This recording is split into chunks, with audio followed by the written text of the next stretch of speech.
जय श्री राम। सभी श्रोताओं का मेरे संत कल्याणवाणी चैनल में हार्दिक स्वागत है। आज मैं गीता प्रेस से प्रकाशित आदि गुरु शंकराचार्य जी महाराज जी की रचना है, एक प्रश्नोत्तरी छोटा सा ग्रंथ है ये। तो प्रश्नोत्तरी मणिमाला इसका नाम है। इसमें गुरु शिष्य का बड़ा सुंदर संवाद है जो कि कल्याणकारी है और हम लोगों के लिए बड़े काम का है। हमारे कई शंकाओं का समाधान इससे होता है। गीता प्रेस वालों ने इसमें कुछ अपना वक्तव्य छाप रखा है, उसका भी मैं पाठ कर रहा हूँ।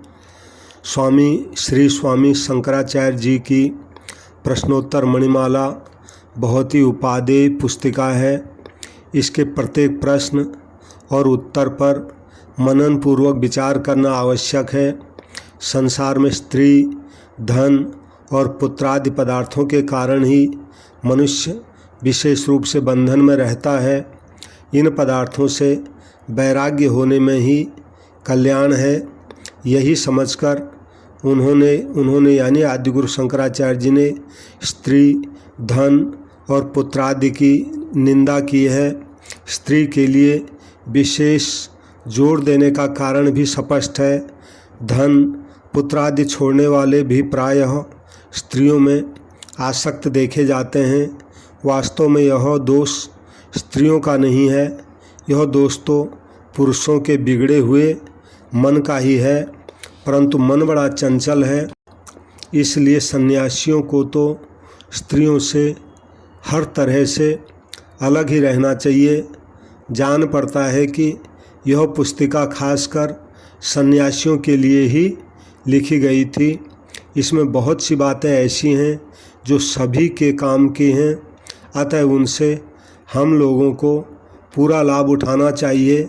स्त्री, पुत्र, धन आदि संसार के सभी पदार्थों से यथासाध्य ममता का त्याग करना आवश्यक है। तो गीता प्रेस वालों ने यह अपनी तरफ से इस पुस्तिका के संबंध में जो कहा वो मैंने बता दिया है। अब जो है प्रश्नोत्तरी शुरू हो रही है। ओम श्री परमात्मने नमः। प्रश्नोत्तरी। आदि गुरु शंकराचार्य जी महाराज की जय जयकार हो। तो एक गुरु और शिष्य का संवाद है। शिष्य गुरु से प्रश्न करते हैं और गुरु जी उत्तर देते हैं।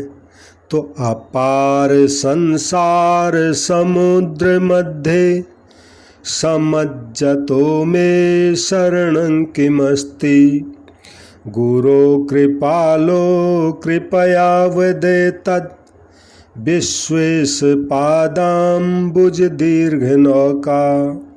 तो शिष्य का प्रश्न है, हे दयामय गुरुदेव, कृपा करके यह बताइए कि अपार संसार रूपी समुद्र में मुझ डूबते हुए का आश्रय क्या है। मतलब यह है मैं अपार संसार में डूब रहा हूँ, तो इस डूबने से मैं कैसे बच सकता हूँ, इसका महाराज उपाय बताइए।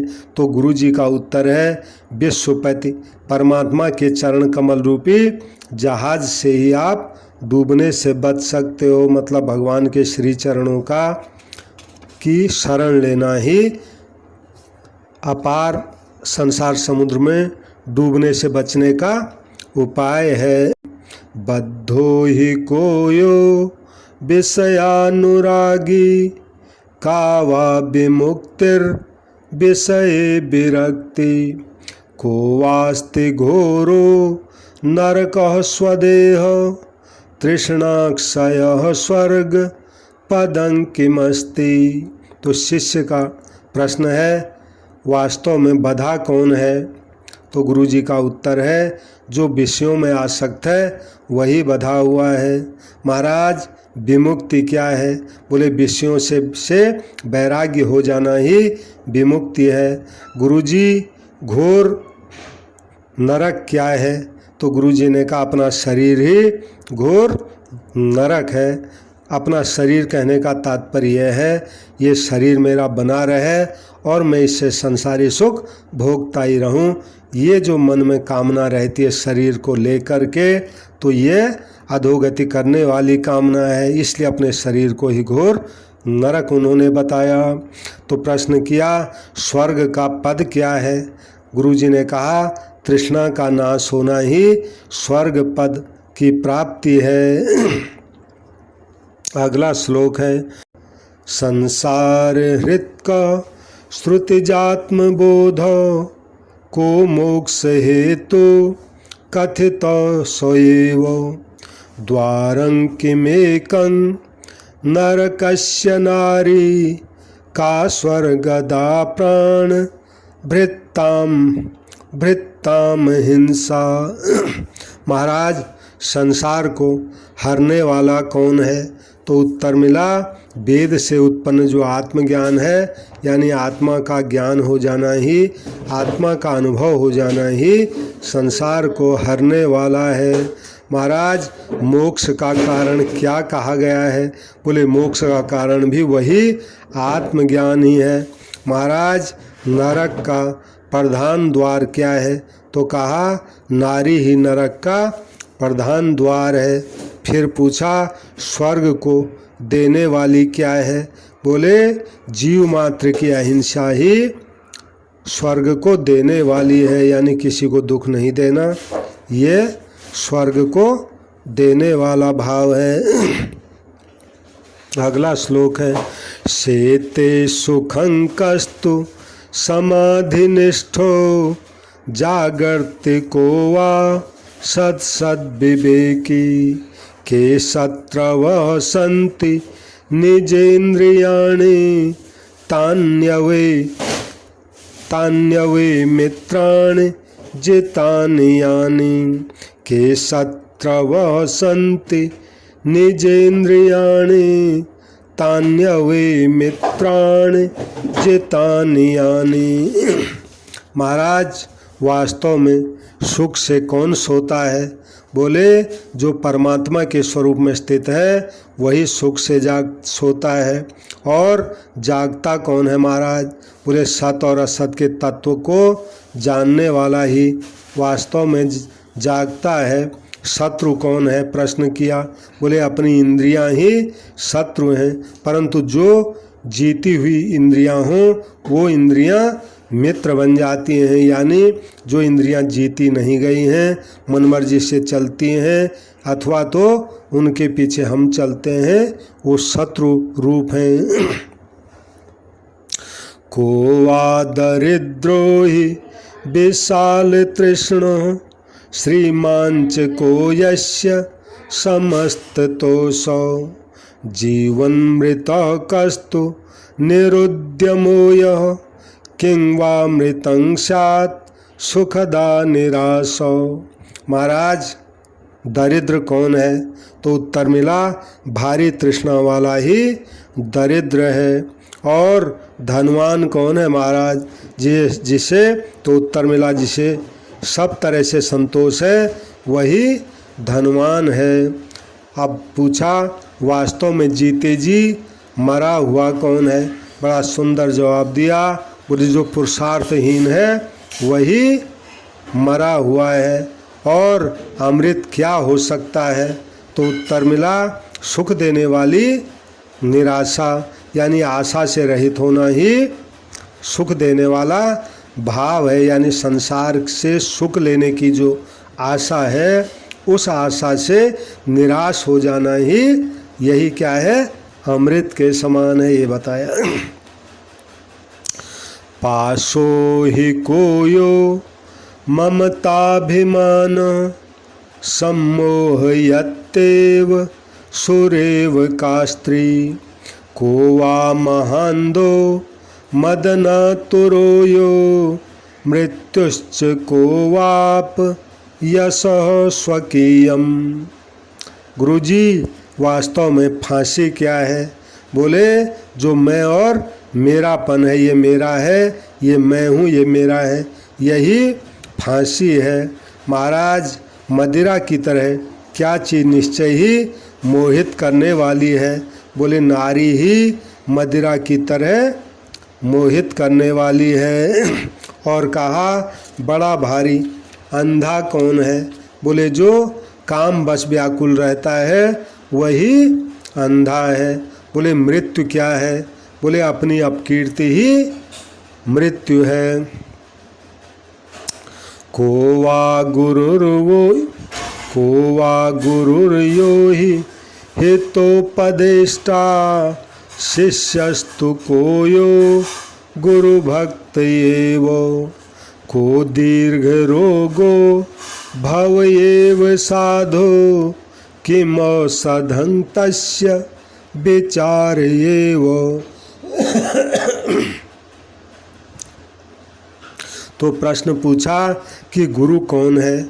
बोले जो केवल हित का ही उपदेश करने वाला हो वही गुरु है, यानी बिना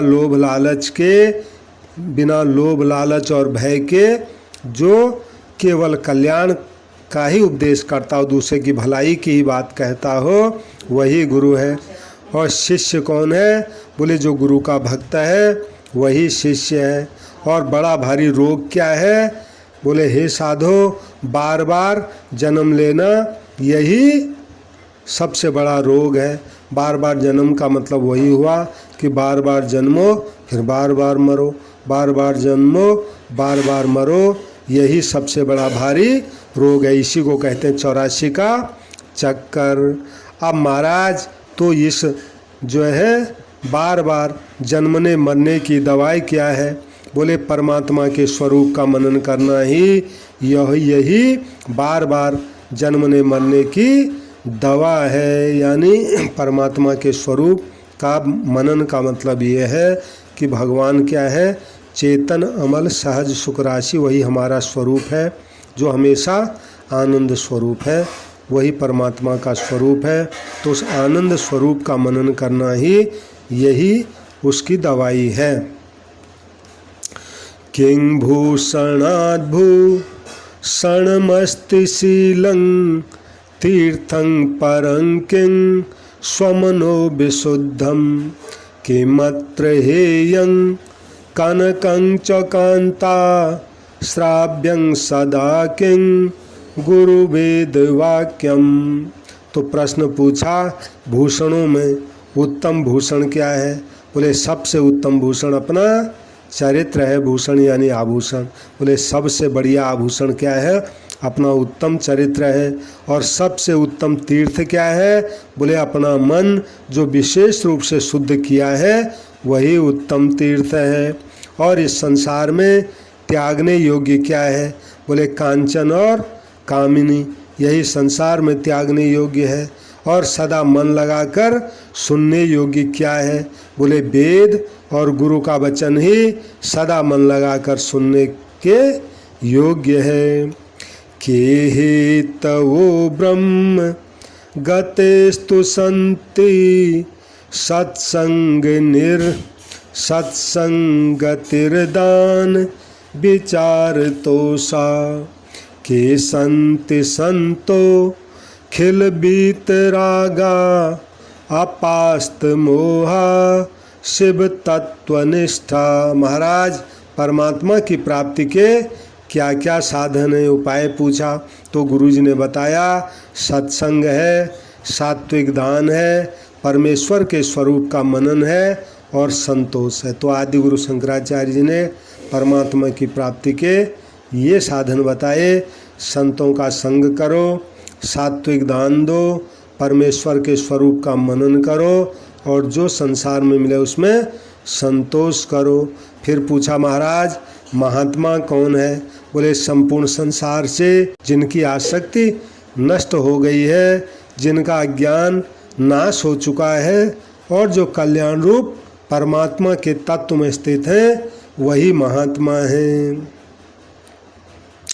को वा ज्वरः प्राणभृतां हि चिंता मूर्खोस्ति को यस्तु विवेकहीनो।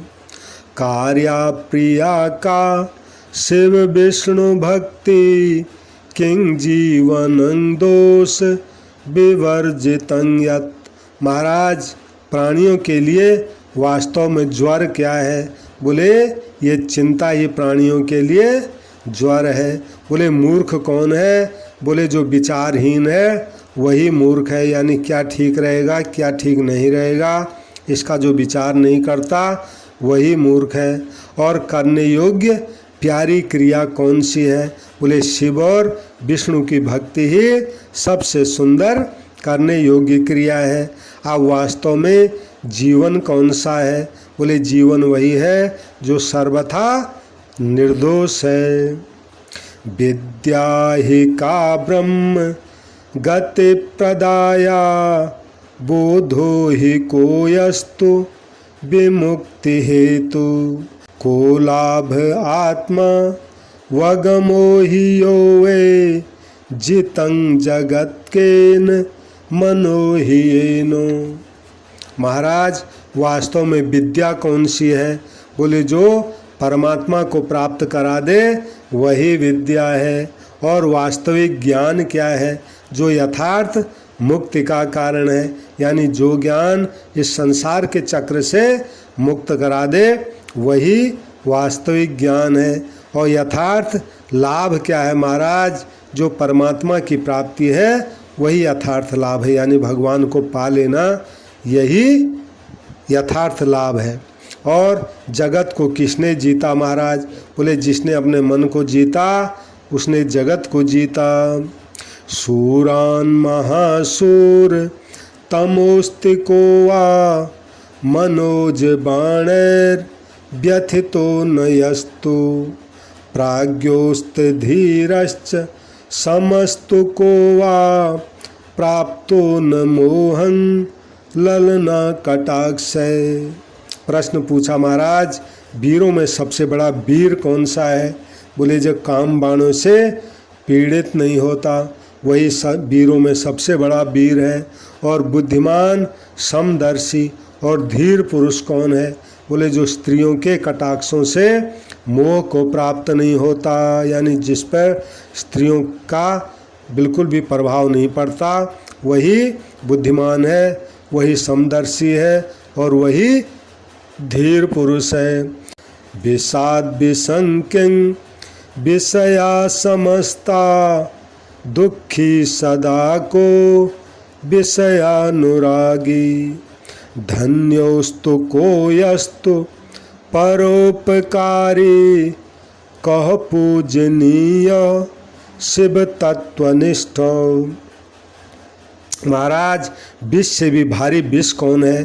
बोले सारे विषय भोग, यानी संसारी जो विषय भोग हैं ये विष से भी भारी विष है, सारे बता दिए। और सदा दुखी कौन है? बोले जो संसार के भोगों में आसक्त रहता है। और धन्य कौन है? जिसके मन में हमेशा परोपकार की भावना जागृत रहती है। और पूजनीय कौन है? बोले कल्याण स्वरूप परमात्मा तत्व में स्थित महात्मा जो है वही पूजनीय है, यानी जिन्होंने अपना कल्याण कर लिया है ऐसे संत महात्मा ही पूजनीय है। सर्वास्वस्था स्वपि किन्न कार्यं किं वा विधेयं विदुषा प्रयत्नात् स्नेहं च पापं पठनं च धर्मं संसार मूलं हि किमस्ति चिंता। महाराज सभी अवस्थाओं में विद्वानों को बड़े जतन से क्या नहीं करना चाहिए और क्या करना चाहिए, यानी विद्वानों को सभी अवस्थाओं में क्या तो करना चाहिए और क्या नहीं करना चाहिए। तो उत्तर दिया संसार से स्नेह और पाप, ये दो काम तो नहीं करना चाहिए। संसार से लगाव नहीं होना चाहिए और पाप नहीं करना चाहिए, तथा सद्ग्रंथों का पठन और धर्म का पालन करना चाहिए। तो दो बातें बताई नहीं करना चाहिए, दो बातें बताई जो करनी चाहिए। सद्ग्रंथों का पठन करना चाहिए और अपने धर्म का पालन करना चाहिए। महाराज संसार की जड़ क्या है? बोले उसका चिंतन, यानी संसार का चिंतन ही संसार की जड़ है। यानी 84 लाख के चक्कर में जाने की जड़ क्या है? संसार की चिंतन, यानी संसार के प्रति हमारा जो भोगने की जो इच्छा है, सुख लेने की जो इच्छा है, यही संसार में हमको ले जाने की जड़ है। विज्ञान महाविज्ञ तमोस्ति को वा नार्या पिशाच्या न च वंचितो यः का श्रृंखला प्राणभृतांहि नारी दिव्यं व्रतं किं च समस्त दैन्यम। महाराज समझदारों में सबसे अच्छा समझदार कौन है? बोले जो स्त्री रूपी पिशाचनी से ठगा नहीं गया है वही समझदारों में सबसे बड़ा समझदार है। और प्राणियों के लिए सांकल क्या है? बोले नारी ही प्राणियों के लिए सांकल है। और श्रेष्ठ व्रत क्या है? बोले पूर्ण रूप से विनय का भाव, यही श्रेष्ठ व्रत है, यानी आचरण में लाने योग्य है पूर्ण रूप से विनय का भाग। ज्ञातुं न शक्यं च किमस्ति सर्वैर् यो विसन्मनो यच्चरितं तदीयम् का दुस्त्यजा सर्व जनैर्दुरासा विद्या विहीनो पशुरस्ति को वा।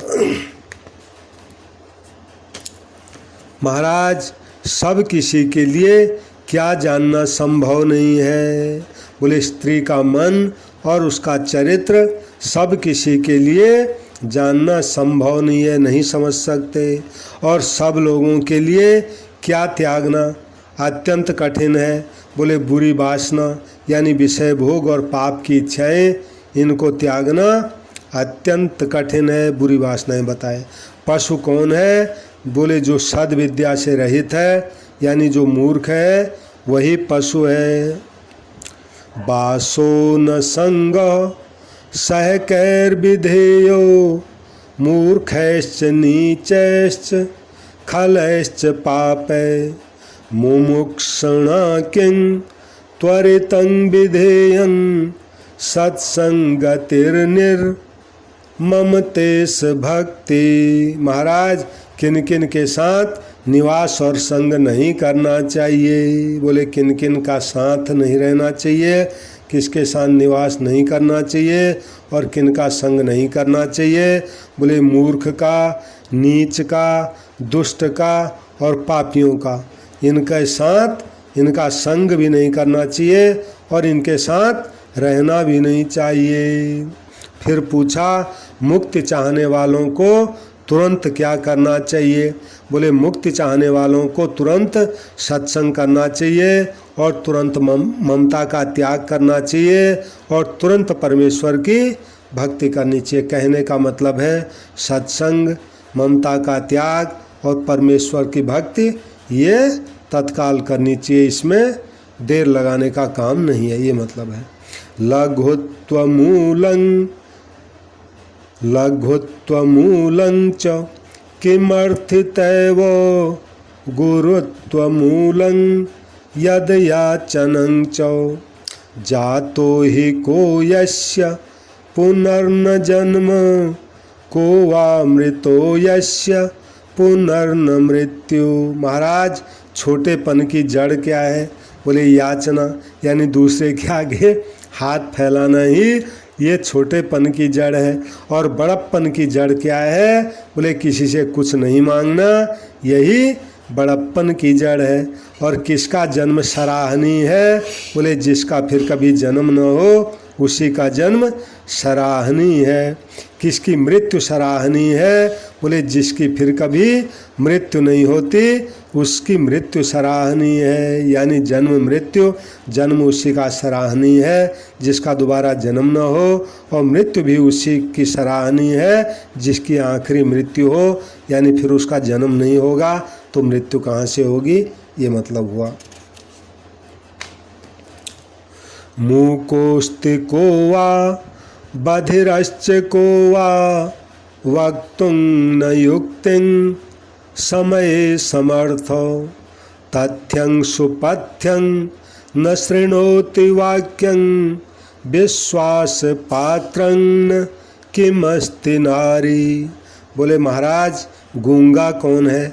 बोले जो समय पर उचित वचन कहने में समर्थ नहीं है वही गूंगा है। और बहरा कौन है?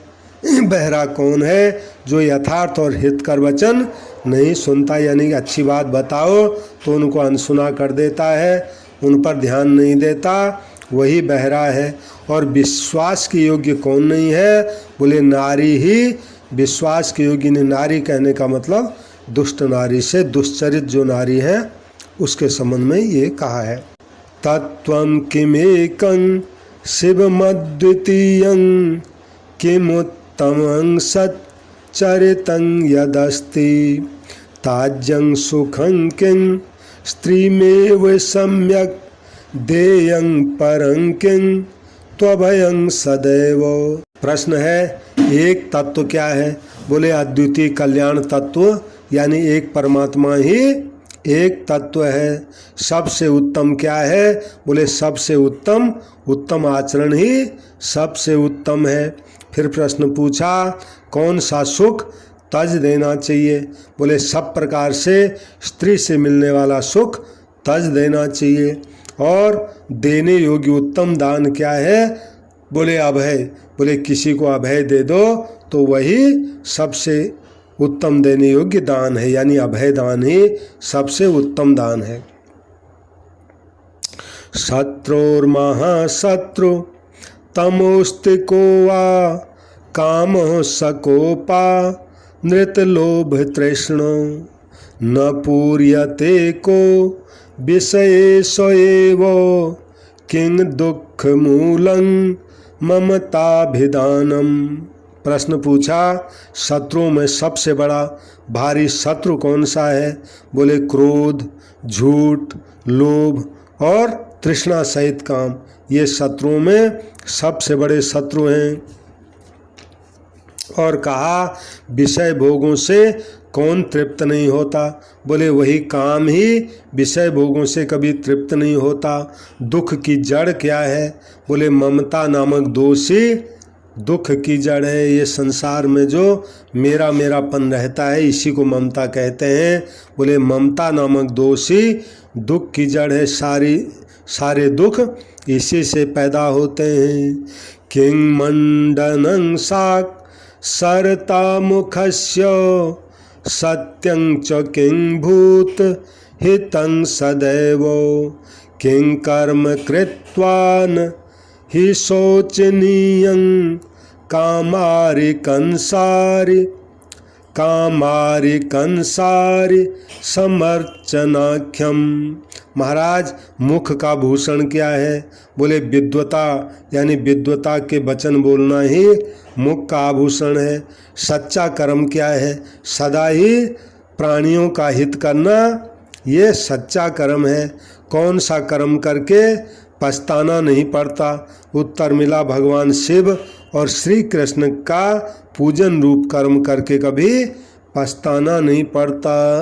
काश्यास्ति नासे मनसो हि मोक्ष क्व सर्वथा नास्ति भयं विमुक्तो शल्यं परं किं निज मूर्खतैव के ह्यपास्या गुरुदेव वृद्धा।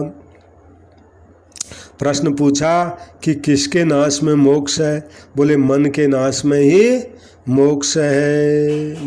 मन के नाश का मतलब मन जब संसार की तरफ जाता है तो वो संसार में फंसाता है, और मन जब भगवान की तरफ जाता है और भगवान में लग जाता है तो मन का फिर नाश ही हो जाता है। तो यही मतलब है कि मन के नाश में ही मोक्ष है, ये कहने का मतलब है। किसमें सर्वथा भय नहीं है? बोले मोक्ष में ही भय नहीं है, यानी मोक्ष हो जाए, संसार से एक दफे पल्ला छूट जाए तो फिर वो हमेशा भय रहित हो जाता है। सबसे अधिक चुभने वाली कौन सी चीज़ है? बोले अपनी मूर्खता ही सबसे ज़्यादा चुभने वाली चीज़ है। उपासना के योग्य कौन कौन से हैं?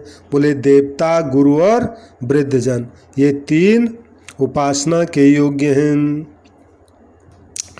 उपस्थिते प्राण हरे कृतांते किमासु कार्यं सुधिया प्रयत्नात् वक्काय चित्त सुखदं यमग्नं मुरारी पादाम बुझ चिंतनं च। अब पूछा महाराज प्राण हरने वाले काल के उपस्थित होने पर अच्छी बुद्धि वालों को बड़े जतन से तुरंत क्या करना चाहिए, यानी अंत काल जब आ जाए तो उस समय जो बुद्धिमान लोग हैं उस समय उनको क्या करना चाहिए।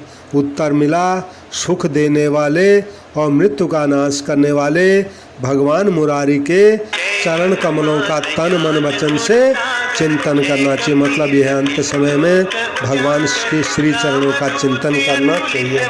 के दस्य वह संति कुवासनाख्या कह शोभते सदस्य प्रविद्य मातेव काया सुखदा सुविद्या किमेधते दान वसात सुविद्या।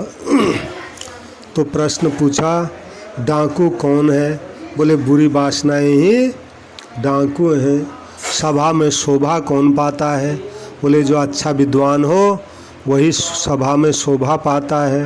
बोले माता के समान सुख देने वाली कौन है? बोले उत्तम विद्या ही माता के समान सुख देने वाली है। और देने से क्या बढ़ती है? बोली अच्छी विद्या देने से बढ़ती है। कुतो ही भीते सततं विधेया लोकापवादात् भवकाननाश्च को वाति बंधु पितरश्च केवा विपत्सहाय परिपालकाय। बोले निरंतर किससे डरना चाहिए? बोले लोक निंदा से और संसार रूपी वन से निरंतर डरना चाहिए। अत्यंत प्यारा बंधु कौन है? बोले जो विपत्ति में अपनी सहायता करता है वही अपना सबसे प्यारा बंधु है। और पिता कौन है? जो सब प्रकार से पालन पोषण करता है वही पिता है। बुद्ध्वान बोध्यम परिशिष्यते किं शिव प्रसादं सुख बोध रूपम ज्ञाते तु कस्मिन् विदितं जगत् स्यात् सर्वात्मके ब्रह्मणि पुण्य रूपे। बोले क्या समझने के बाद कुछ भी समझना बाकी नहीं रहता? तो उत्तर दिया, शुद्ध विज्ञान आनंद घन कल्याण स्वरूप परमात्मा को समझने के बाद कुछ भी समझना बाकी नहीं रहता। यानी भगवान को पाने के बाद कुछ पाना बाकी नहीं रहता। भगवान को पाने के बाद जानना पाना सब पूरा हो जाता है। जानना पाना करना सब पूरा हो जाता है। और किसको जान लेने पर वास्तव में जगत जाना जाता है? बोले सर्वात्म रूप परिपूर्ण ब्रह्म के स्वरूप को जान लेने पर जगत को जान लिया जाता है। किं दुर्लभं सद गुरुस्तिलोके सत्संगतिर्ब्रह्म विचारणा च त्यागो हि सर्वस्य शिवात्मबोधो को दुर्जय सर्व जनैर्मनोजो। महाराज संसार में दुर्लभ क्या है? बोले सद्गुरु, सत्संग, ब्रह्म विचार, सर्वस्व का त्याग और कल्याणु परमात्मा का ज्ञान, ये संसार में दुर्लभ है। यानी इन चीज़ों को आदि गुरु शंकराचार्य जी ने दुर्लभ बताया है। बोले सद्गुरु को पाना दुर्लभ है, सत्संग पाना दुर्लभ है, ब्रह्म विचार जो है मिलना दुर्लभ है, और सर्वस्व का त्याग दुर्लभ है, और कल्याण स्वरूप परमात्मा का ज्ञान ये दुर्लभ है। सबके लिए क्या जीतना कठिन है? तो उत्तर मिला, कामदेव को जीतना सबके लिए कठिन है। पाशो पशु को न करोति धर्मं प्राधीत शास्त्रोपि न चात्मबोधो किंत विसंभाति सुधोपमं स्त्री के शत्रवो मित्र वदात्मजाद्या। बोले पशुओं से भी बढ़कर पशु कौन है? बोले जो शास्त्र का खूब अध्ययन करके जो धर्म का पालन नहीं करता। शास्त्रों का तो खूब अध्ययन किया है लेकिन धर्म का पालन नहीं करता। और जिसे आत्मज्ञान नहीं हुआ है वही क्या है? पशुओं से भी बढ़कर पशु है। और महाराज कौन सा विषय जो अमृत सा जान पड़ता है? तो बताया नारी। नारी ही ऐसा विषय जो अमृत सी जान पड़ती है। बोले शत्रु कौन है? जो मित्र सा लगता है। बोले पुत्र आदि। पुत्र आदि ही वो शत्रु हैं जो मित्र की तरह लगते हैं। आगे कहते हैं विद्युच्चलंकिं धन यौवनार्युर्दानं परं किंच सुपात्र दत्तम कंठं गतैरप्य शुभिर्न कार्यं किं किं विधेयं मलिनं शिवार्चा। बोले बिजली की तरह क्षणिक क्या है? बोले धन, यौवन और आयु ये तीनों बिजली की तरह क्षणिक है। और सबसे उत्तम दान कौन सा है? बोले सुपात्र को दिया जाए तो वही सबसे उत्तम दान है। फिर बताया कंठगत प्राण होने पर भी क्या नहीं करना चाहिए और कंठगत प्राण होने पर क्या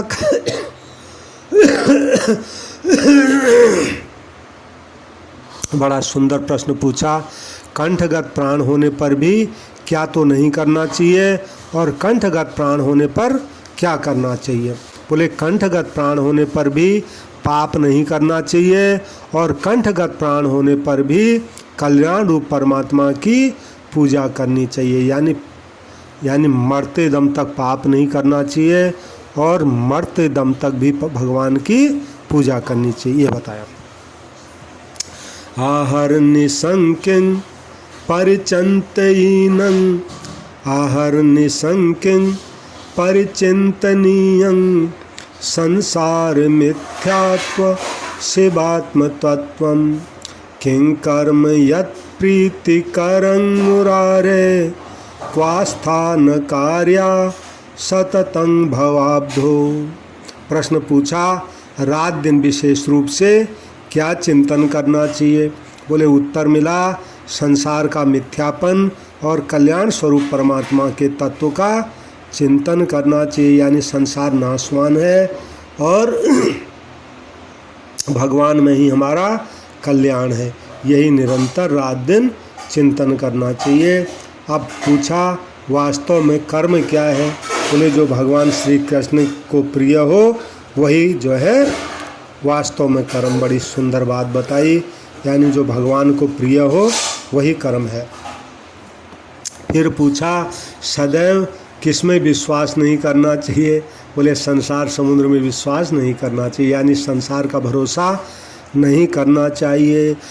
अब आखिरी श्लोक है ये 32वां श्लोक।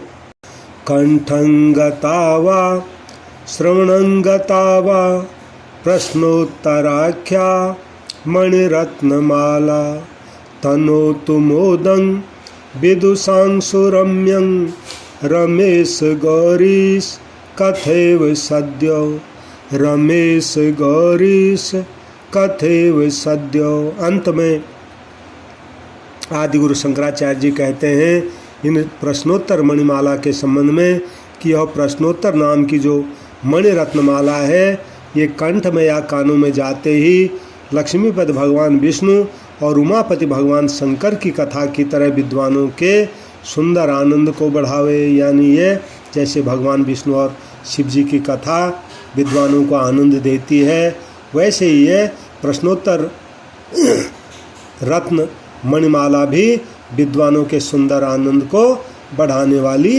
होगी। जय श्री राम। सभी श्रोताओं से मेरी प्रार्थना है कृपया मेरे संत कल्याण वाणी चैनल को सब्सक्राइब करें और संतों की यह कल्याणकारी वाणी है इसको लाइक करें, इसको शेयर तो ज़रूर करें। जहाँ भी संत महात्माओं की कल्याणकारी वाणी मुझे मिलेगी मैं अपने इस चैनल पे अवश्य उसको रखूँगा। सबको प्रणाम, सबको राम राम। जय श्री राम, जय श्री राम।